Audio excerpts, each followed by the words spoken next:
ರಾಜಕೀಯ ಪ್ರೇರಿತವಾಗಿ ಕಾಂಗ್ರೆಸ್ ಪಕ್ಷ ಅಲ್ಲಿ ಅಧಿಕಾರದಲ್ಲಿದೆ, ಆ ಮುಖ್ಯಮಂತ್ರಿಗಳನ್ನ ಕಾಂಗ್ರೆಸ್ ಪಕ್ಷದ ಮುಖಂಡರ ಟಾರ್ಗೆಟ್ ಮಾಡ್ತಾ ಇದ್ದಾರೆ.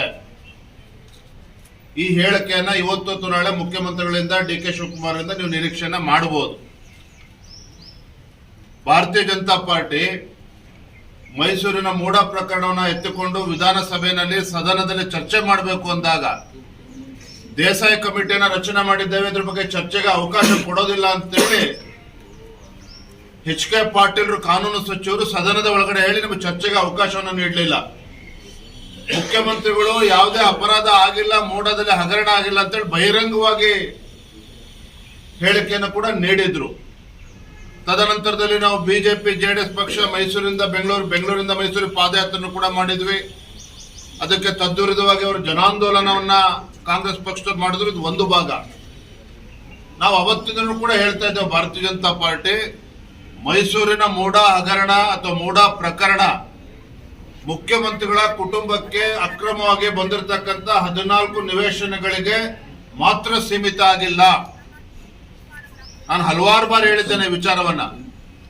ಅಕ್ರಮವಾಗಿ ಮುಖ್ಯಮಂತ್ರಿಗಳ ಕುಟುಂಬ 14 ನಿವೇಶನಗಳನ್ನೇನು ಪಡೆದುಕೊಂಡಿದ್ದಾರೆ. ಜೊತೆಗೆ ಮುಖ್ಯಮಂತ್ರಿಗಳ ಹೇಳಿಕೆ ತಾವು ಮರಿಬಾರದು. ಇವರು ಮುಖ್ಯಮಂತ್ರಿಗಳ ಕುಟುಂಬ ಅಂತ ಹೇಳಿದ್ರೆ ಅನ್ಯಾಯ ಆಗ್ಬೇಕಾ? 14 ನಿವೇಶನಗಳನ್ನ ಹಿಂದಿರುಗಿಸ್ಬೇಕು ಅಂತ ಹೇಳಿದ್ರೆ 62 ಕೋಟಿ ಪರಿಹಾರ ಕೊಡ್ಲಿ, ಹಿಂದಿರುಗಿಸ್ತೇವೆ ಅನ್ನೋ ಮಾತನ್ನು ಕೂಡ ಸ್ವತಃ ಮುಖ್ಯಮಂತ್ರಿಗಳು ಹೇಳಿದ್ರು.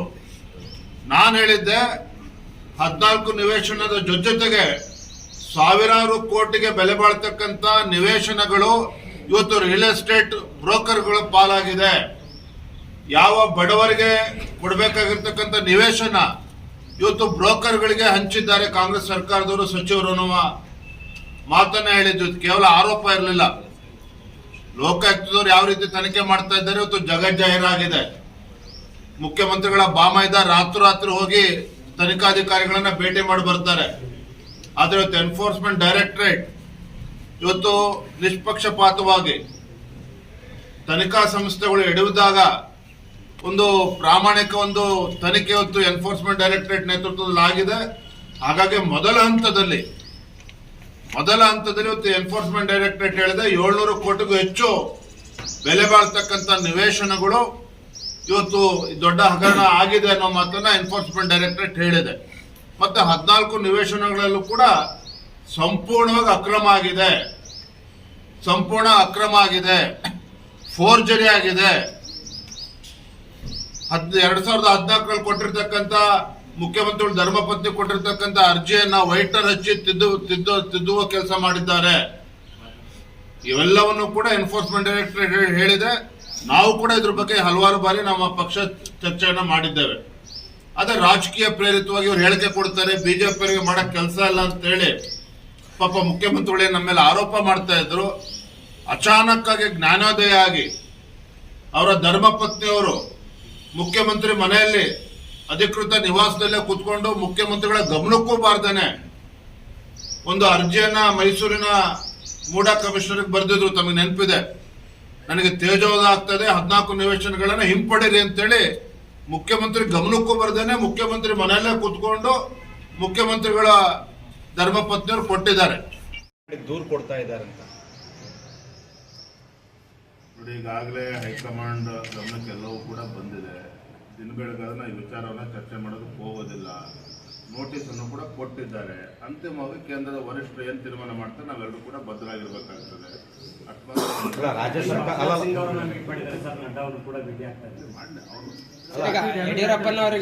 ಯಡಿಯೂರಪ್ಪನ ವಿರುದ್ಧ ತನಿಖೆ ಮಾಡಕ್ಕೆ ರಾಜ್ಯ ಸರ್ಕಾರ ಅನುಮತಿ ಕೋರಿದೆ ಸರ್. ಮನವಿ ಕೇಳಿದೆ ರಾಜ್ಯ ಸರ್ಕಾರ. ಯಡಿಯೂರಪ್ಪನವ್ರ ಕಂಡ್ರೆ ಇನ್ನೂ ಕೂಡ ರಾಜ್ಯದ ಮುಖ್ಯಮಂತ್ರಿಗಳೇ ಕಾಂಗ್ರೆಸ್ ಸರ್ಕಾರಕ್ಕೆ ಭಯ. ಯಡಿಯೂರಪ್ಪನವರು ಮಾಜಿ ಮುಖ್ಯಮಂತ್ರಿಗಳಾದರೂ ಸಹ ರಾಜ್ಯದ ಜನರ ಮನಸ್ಸಿನಲ್ಲಿ ಇನ್ನೂ ಕೂಡ ಇರ್ತಕ್ಕಂಥವ್ರು ಒಬ್ಬ ರೈತ ನಾಯಕ, ಒಬ್ಬ ಹೋರಾಟಗಾರ. ಹಾಗಾಗಿ ಒಬ್ಬ ಹೋರಾಟಗಾರನ ಬಗ್ಗೆ ಇನ್ನೂ ಕೂಡ ಒಬ್ಬ ಮುಖ್ಯಮಂತ್ರಿಗಳಿಗೆ ಕಾಂಗ್ರೆಸ್ ಸರ್ಕಾರಕ್ಕೆ ಭಯ ಇರೋದ್ರಿಂದ ಈ ರೀತಿ ರಾಜಕೀಯ ಪ್ರೇರಿತವಾಗಿರ್ತಕ್ಕಂಥ ಈ ಎಫ್ಐಆರ್ಗಳನ್ನು ರಿಜಿಸ್ಟರ್ ಮಾಡುವುದು ಎಲ್ಲ ಪ್ರಯತ್ನ ಮಾಡ್ತಾ ಇದ್ದಾರೆ. ಯಡಿಯೂರಪ್ಪನವರು ಅವಾಗೂ ಕೂಡ ಹೆದರಿಲ್ಲ, ಇವತ್ತು ಕೂಡ ಹೆದರು ಓಡೋಗ್ತಕ್ಕಂಥ ಪ್ರಶ್ನೆ ಇಲ್ಲ. ಎಲ್ಲವನ್ನು ಕೂಡ ದಿಟ್ಟವಾಗಿ ಅಲ್ಲ, ಎದುರಿಸ್ತಾರೆ. ರಾಜ್ಯ ಸರ್ಕಾರ ದ್ವೇಷದ ರಾಜಕಾರಣ ಶುರು ಮಾಡಿದೆ. ಇದ್ರ ಬಗ್ಗೆ ಅನುಮಾನ ಏನಾರ ಇದೆ ನಿಮ್ಗೆ? ನಮ್ಮ ಟೀಮ್ನವರೇ ಸಿಎಂ ಆಗ್ತಾರೆ ಅಂತ ಮುಖ್ಯಮಂತ್ರಿಗಳು ಅವ್ರ ಬುಡಕ್ಕೀಗ ಭ್ರಷ್ಟಾಚಾರ ಪ್ರಕರಣ ಅಂಟ್ಕೊಂಡಾಗ ಈ ರೀತಿ ನಮ್ಮನ್ನ ಕಟ್ಟಾಕ್ತಕ್ಕಂತ ಪ್ರಯತ್ನ ಮಾಡ್ತಾ ಇದ್ದಾರೆ. ಅದರಲ್ಲಿ ಯಶಸ್ವಿ ಸರ್, ಈಗ ಆಗಿದೆ. ಪ್ರಿಯಾಂಕಾ ಟೀಮ್ನವರೇ ಸಿಎಂ ಆಗ್ತಾರೆ, ಟಿಕೆಟ್ ಕೊಡೋ ಅಧಿಕಾರ ನಮ್ಮ ಟೀಮ್ಗೆ ಬರ್ತದೆ ಅಂತ ಯತ್ನಾಳ್ ಅವರು ಕಲಬುರಗಿಯಲ್ಲಿ ಹೇಳಿದರು. ಅವ್ರು ಒಳ್ಳೇದಾಗ್ಲ. ಸರ್, ಪ್ರಿಯಾಂಕ್ ಖರ್ಗೆ ಅವರು ಈ ವಕ್ಫ್ ಸಂಬಂಧಪಟ್ಟಂಗೆ 1, 2, 3 ಇನ್ನೂ 4-5 ಟೀಮ್ ಬರ್ತವೆ, ಬಿಜೆಪಿ ಅವ್ರಿಗೆ ಕೆಲಸ ಇಲ್ಲ ಅಂತ ಹೇಳಿದ್ದಾರೆ. ಅವ್ರು ಯಾರೇ ಉಸ್ತುವಾರಿ ಸಚಿವರಾಗಿ ಗುಲ್ಬರ್ಗ ಏನ್ ಸಮಸ್ಯೆ ಆಗ್ತಾ ಇದೆ, ರೇಪ್ ಕೇಸ್ಗಳು ಆಗ್ತಾ ಇದೆ, ಕೊಲೆ ಪ್ರಕರಣಗಳು ಆಗ್ತಿದೆ, ಇಡೀ ರಾಜ್ಯದಲ್ಲಿರ್ತಕ್ಕಂಥ ಎಲ್ಲಾ ಇಲಾಖೆಗಳ ಬಗ್ಗೆ ಭಾಷಣ ಬಿಗಿತಾರೆ ಅವರು. ಫಸ್ಟ್ ಅವ್ರ ಸ್ವ ಜಿಲ್ಲೆನಲ್ಲಿ ಏನ್ ಪರಿಸ್ಥಿತಿ ಇದೆ ಅದನ್ನ ಸರಿ ಮಾಡ್ತಕ್ಕಂಥ ಕೆಲಸ ಮಾಡ್ಲಿ. ಧನ್ಯವಾದ. ವೆಂಕಣ್ಣ, ಅಪ್ರಾಪ್ತ ಬಾಲಿಕೆ ಮೇಲೆ ಅತ್ಯಾಚಾರ ಇಂಥ ಹೇಯ ಕೃತ್ಯ ಹೊತ್ತು ದಿನೇ ದಿನೇ ವಿಶೇಷವಾಗಿ ಈ ಭಾಗದಲ್ಲಿ ಹೆಚ್ಚಾಗ್ತಾ ಇದೆ. ಕಾನೂನು ಸುವ್ಯವಸ್ಥೆ ಸಂಪೂರ್ಣ ಹಾಳಾಗಿರ್ತಕ್ಕಂಥದ್ದು. ಯಾರು ಏನ್ ಬೇಕಾದ್ರೂ ಮಾಡಬಹುದು. ಯಡ್ರಾಮಿ ಪ್ರಕರಣ ಇದು ಒಂದೇ ಅಲ್ಲ, ಅನೇಕ ಪ್ರಕರಣಗಳು ಇದ್ರ ರೀತಿ ನಡೆದಿದೆ. ಅದನ್ನ ಮುಚ್ಚಾಕ್ತಕ್ಕಂಥ ಕೆಲಸವೂ ಕೂಡ ಕೆಲವು ರಾಜಕೀಯ ಮುಖಂಡರ ಬೆಂಬಲದಿಂದ ಇದು ಆಗ್ತಾ ಇದೆ ಅನ್ನುವ ಮಾತುಗಳು ಕೂಡ ಚರ್ಚೆಗಳು ನಡೀತಾ ಇದೆ. ಇದನ್ನ ರಾಜ್ಯ ಸರ್ಕಾರ ಬಹಳ ಗಂಭೀರವಾಗಿ ತೆಗೆದುಕೊಂಡು, ಯಾಕಂದ್ರೆ ಈ ಭಾಗದ ಜನರಿಗೆ ಉಸ್ತುವಾರಿ ಸಚಿವರ ಬಗ್ಗೆ ಭರವಸೆನ ಕಳೆದುಕೊಂಡಿದ್ದಾರೆ. ಕಾಂಗ್ರೆಸ್ ಸರ್ಕಾರ ಬಂದ ಮೇಲೆ ಗುಲ್ಬರ್ಗ ಈ ಭಾಗದಲ್ಲಿ ಹೆಚ್ಚೆಚ್ಚು ಈ ರೀತಿ ಹೀಯ ಕೃತ್ಯಗಳು ನಡೀತಾ ಇರ್ತಕ್ಕಂಥದ್ದು, ಮರ್ಡರ್ಗಳು ನಡೀತಾ ಇರ್ತಕ್ಕಂಥದ್ದು, ಅಪರಾಧಿ ಪ್ರಕರಣಗಳು ಹೆಚ್ಚಾಗ್ತಾ ಇರ್ತಕ್ಕಂಥದ್ದು ಗಮನಿಸ್ತಾ ಇದ್ದಾರೆ. ಹಾಗೆ ರಾಜ್ಯ ಸರ್ಕಾರ ಇದನ್ನು ಗಂಭೀರವಾಗಿ ತೆಗೆದುಕೊಂಡು ಇಂಥ ನೀಚ ಕೃತ್ಯವನ್ನ ಎಸಗಿರ್ತಕ್ಕಂಥವ್ರು ಯಾರೇ ಆಗ್ಲಿ ಅದಕ್ಕೆ ಧರ್ಮ, ಜಾತಿಯ ಬಣ್ಣವನ್ನ ಲೆಕ್ಕ ಹಾಕ್ದೇನೆ ಯಾರಿಂತ ಕೃತ್ಯವನ್ನ ಎಸಗಿದ್ದಾರೆ ಇವತ್ತು ನಿರ್ದಾಕ್ಷಿಣ್ಯವಾಗಿ ಕ್ರಮವನ್ನ ಕೈಗೊಳ್ಳಬೇಕು. ರೈತರು ಇವತ್ತು ಕಂಗಾಲಾಗಿದ್ದಾರೆ. ತೊಗರಿ ರೋಗಕ್ಕೆ ತುತ್ತಾಗಿದೆ. ಸುಮಾರು 6ರಿಂದ 7 ಲಕ್ಷ ಎಕರೆಯಷ್ಟು ಭಾಗದಲ್ಲಿ ರೈತರು ತೊಗರಿನ ಬೆಳೀತಾರೆ, ಬೇಳೆಗಳನ್ನ ಬೆಳೀತಾರೆ.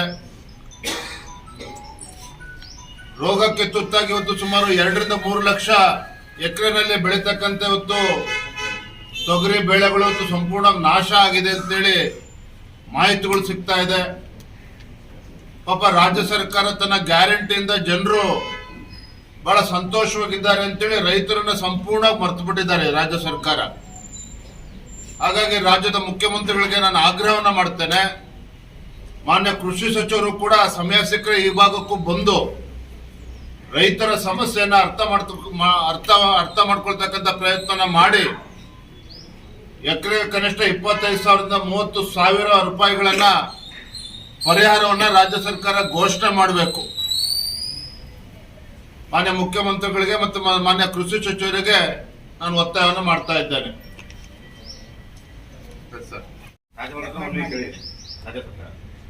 ಯಡಿಯೂರಪ್ಪನವ್ರ ಕಂಡ್ರೆ ಇನ್ನೂ ಕೂಡ ರಾಜ್ಯದ ಮುಖ್ಯಮಂತ್ರಿಗಳೇ ಕಾಂಗ್ರೆಸ್ ಸರ್ಕಾರಕ್ಕೆ ಭಯ.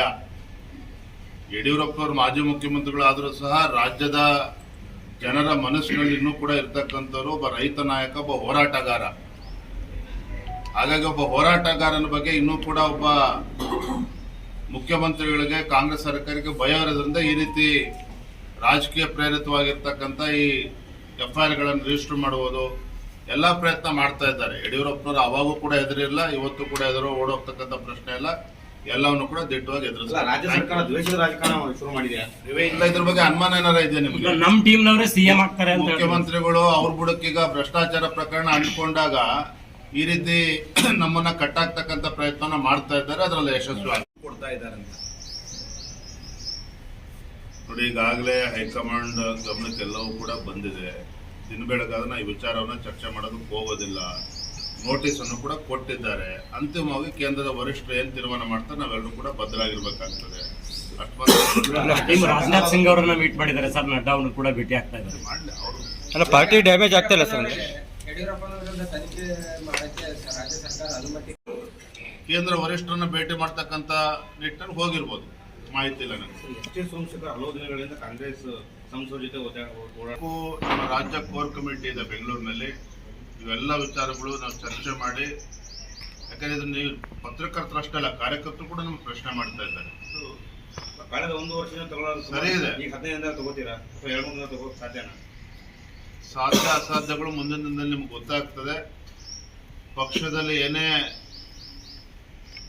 ಇವತ್ತು ಮುಖಂಡರುಗಳು ಯಾರು ಎಷ್ಟೇ ದೊಡ್ಡವರಿದ್ರು ಸಹ ಪಕ್ಷ ವಿರೋಧಿ ಕೆಲಸ ಏನ್ ಮಾಡ್ತಾರೆ ಇದ್ರ ಬಗ್ಗೆ ನಿರ್ದಾಕ್ಷಿಣ್ಯ ಕ್ರಮ ಕೈಗೊಳ್ಳಬೇಕು ಅಂತೇಳಿ ಎಲ್ಲ ಹಿರಿಯರ ಅಪೇಕ್ಷೆನೂ ಕೂಡ ಇದೆ.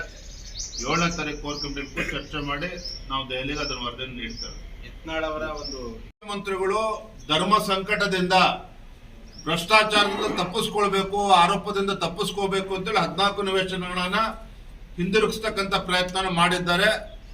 ಕದ್ದ ಮಾಲನ್ನ ವಾಪಸ್ ಕೊಟ್ಟರು ಸಹ ಆರೋಪದಿಂದ ಮುಕ್ತರಾಗೋದಕ್ಕೆ ಸಾಧ್ಯ ಆಗೋದಿಲ್ಲ. ಎನ್ಫೋರ್ಸ್ಮೆಂಟ್ ಡೈರೆಕ್ಟರೇಟ್ ತನಿಖೆ ಮಾಡ್ತಾ ಇದೆ. ಮುಂದಿನ ದಿನಗಳಲ್ಲಿ ಇನ್ನೂ ಕೂಡ ಸತ್ಯ ಹೊರಗೆ ಬರ್ತದೆ.